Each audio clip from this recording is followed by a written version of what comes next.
자, 이번 시간은요, 조금 어려운 사례일 수 있습니다. 임차권의 양도와 배신행 이론이요. 요건 이제 기본적으로 조금 어려운 사례이기 때문에 약간, 그죠? 이해가 필요하다. 그래서 임차권에 대한 양도는요, 민법 제 629조에 규정돼 있습니다. 그래서 조문 자체는 어떻게 됩니까? 임차인은 임대인의 동의 없이 임차권을 양도하지 못한다라고 규정돼 있고요. 그리고 629조 제2항에서 임차인이 이러한 전항, 그죠? 1항의 규정에 위반한 때 임대인은 계약 해지할 수 있다라고 나와 있어요. 그럼 사례가 어떻게 나올 수 있냐면요. 자, 사례 보세요. 지금 사안은요. X 토지에 대해서 임대인이에요. 을의 소유인데 갑이 을로부터 토지를 임대차합니다. 임차하여 그 지상에 Y 건물을 신축했다 이겁니다. 신축을 하고 갑의 명의, 임차인의 명의로 소유권 보존 등기를 했다. 자, Y 건물에 대한 보존 등기 당연히 했겠죠. 그 이후에 갑은 어떻게 했어요? 금전을 차용해서, 그죠? 금전을 차용했죠? 네, 돈을 빌리면서 Y 건물에 대해서 저당권을 설정하게 되고 갑이 위 금전 채무의 이행기에 변제를 하지 못하게 됐다. 네, 그럼 어떻게 됩니까? 당연히 저당권은 실행이 되겠죠. 저당권 자체가 들어온다 이겁니다. Y 건물에 대해서요. 자, Y 건물에 대해서 저당권이 실행이 되겠죠? 저당권이 실행이 된다. 그러면 저당권 실행이 되면 뭘로 넘어가요? 경매 절차로 넘어간다. 경매 절차요. 자, 이 경매 절차를 넘어감에 있어서 임대인이죠. 예, 채무자 을의 입장에서는 의사에 당연히 반하겠죠. 지금 어쨌든요. 저당권 실행으로 경매 절차에서 경락인 병이 Y 건물을 경락받았다. 그리고 경락대금, 당연히 경락대금을 내야겠죠. 경락대금은 완납한 상태이다 이겁니다. 그 다음에 소유권 이전 등기를 마쳤다 이거죠. 그 다음에 X토지를 당연히 Y 건물에 넘어갔기 때문에 X토지에 대해서는 사용할 수밖에 없겠죠. 자, 이런 아주 공통된 사안이에요. 기본적인 사례고, 을이 빡이 쳤겠죠. 그러면 병에 대해서 X토지는 내가 소유권자다. X토지 소유권에 의해서 X토지를 인도해달라. 나한테 토지 인도 청구와 Y 건물 자체는 철거해라 이겁니다. 철거해달라 라고 청구할 수 있는가에 대한 쟁점입니다. 당연히 전제가 되는 것은요, 이 갑과 을 사이에 요 임대차예요. X토지에 대한 임대차 기간은 종료되지 않았다. 살아있다 이겁니다. 그래서 임대차 기간은 도과되지 않았다를 전제로 봤을 때 을이 경락인을 상대로 X토지에 대한 반환 청구와 Y 건물에 대한 철거 청구가 가능한지에 대한 쟁점이겠다.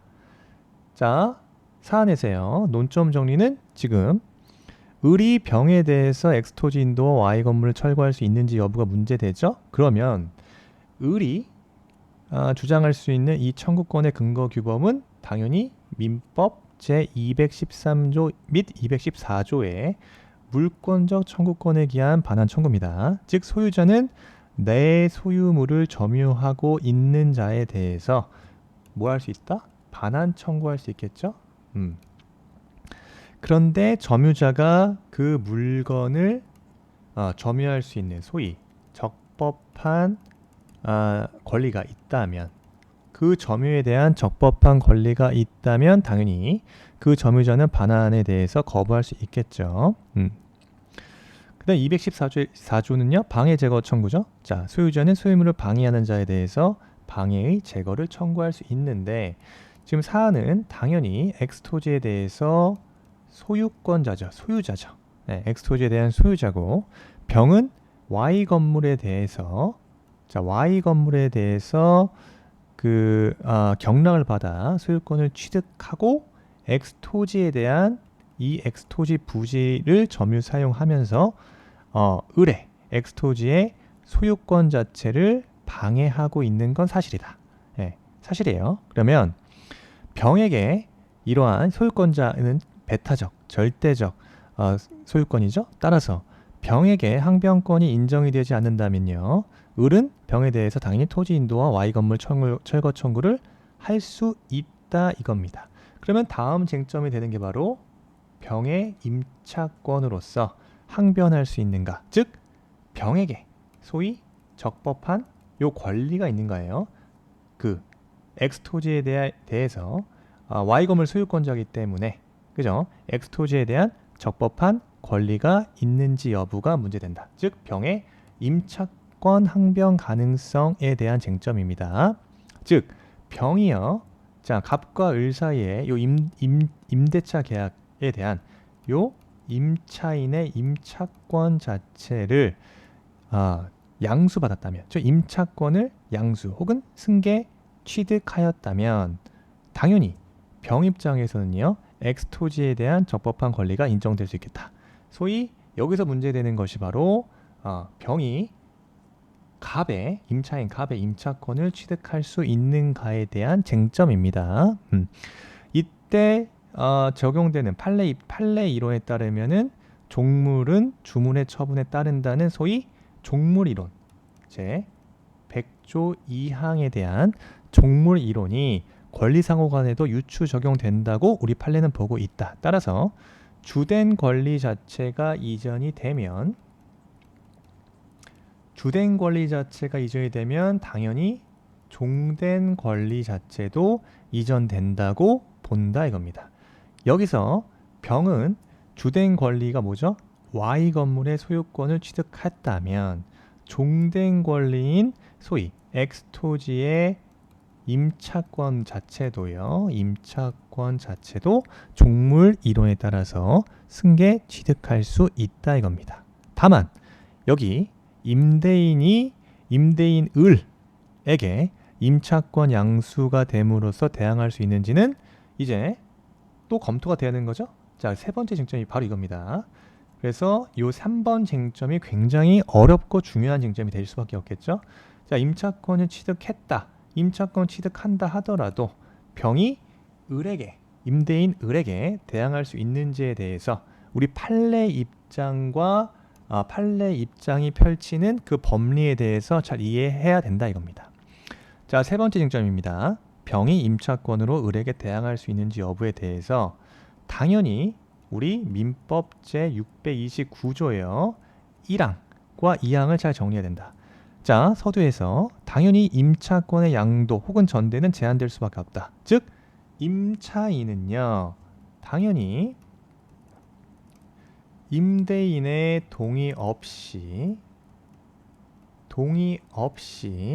임차권 자체를 뭐 할 수 없습니까? 양도 혹은 전대할 수 없어요 라고 규정되어 있습니다. 그죠? 이를 위반할 경우에는 임대인은 계약을 해지할 수 있다라고 2항에서 규정하고 있어요. 소위 무단양도인 경우입니다. 네, 무단양도인 경우에는 양수인은 임대인에게 어떻게 할 수 있다? 임차권을 주장할 수 없다. 왜? 이 경우에 무단양도인 경우에 양수인의 소위 점유 자체는 어떻게 되는 겁니까? 불법한 점유가 되기 때문에. 그렇습니다. 불법한 점유가 되기 때문에 그렇다 이겁니다. 그러면 임대인은요. 자, 불법 점유인 경우에는 임대차 계약 자체가 아직 살아 있다면 자신에게 직접 반환하라 라고 청구할 수는 없지만 다시 어떻게 해라? 실임차인에게 반환하라 라는 내용으로 반환을 청구할 수 있겠죠. 그죠? 실임차권자에게 그 토지 소유를 반환해라 라고 주장할 수 있을 겁니다. 그 다음에 임대인은요. 임대차 계약 자체가 해지되지 않는 한 여전히 누구한테? 그죠? 양도인 혹은 임차인 갑이죠. 갑을 상대로 뭘 주장할 수 있다? 차임에 대해서 청구할 수 있다. 차임 청구할 수 있다. 따라서 양수인에게 불법 점유를 이유로 어떤 손해배상이라든가 부당이득 반환을 청구할 수는 없다 이거죠. 이에 대해서 판례 이론에 따르면요. 자, 임차인이 그 판례 이론에 따랐을 때 이게 사실 그래요. 우리 판례 이론 굉장히 잘 만든 이론인데 좋은 로펌과 변호사를 쓴 흔적이 보입니다. 굉장히 이런 이론을 펼쳤어요. 소위 배신행위 이론이 나옵니다. 우리 판례 입장 뒤에서 보겠지만 판례 입장. 자, 임차인 지금 같은 경우에는 병이 소위 무단 양도로 인해서 임대인이 동의하지 않았잖아요. 무단 양도인 경우에 대한 불법 점유기 때문에 소위 213조에 따라서 직접 나에게 반환 청구는 하지 못하더라도 임대차 계약이 살아있으니까 임차인에게 그 소유물 즉 토지를 반환하라 라고 주장할 수 있다 이겁니다. 다만 우리 판례는 이건 이러면 안 돼 라는 생각이 들어서 펼친 이론이 배신행위 이론이에요. 자, 판례에 따랐을 때 이렇게 나와요.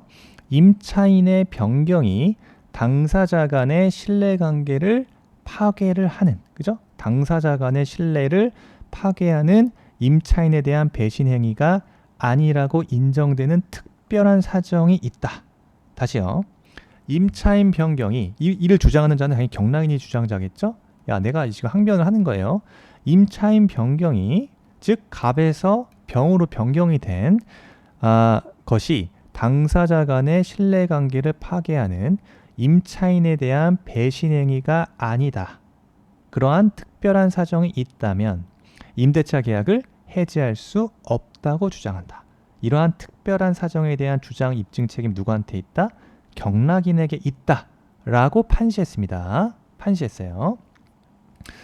이렇게 판시했다 이거죠. 관련 판례입니다. 92-24950. 여기에서 가에서 나온 것은 그죠? 그 종물 이론이죠. 건물 소유를 목적으로 하여 토지를 임차한 사람이 그 토지 위에 소유하는 건물에 저당권을 설정한다. 그러면 358조 본문에 따라 저당권의 효력은 당연히 부동산에 부합된 물건과 종물에 미친다라는 그 358조 본문이요. 그 저당권의 효력은 건물뿐만 아니라 건물의 소유를 목적으로 한 토지의 임차권에도 미친다고 보아야 한다.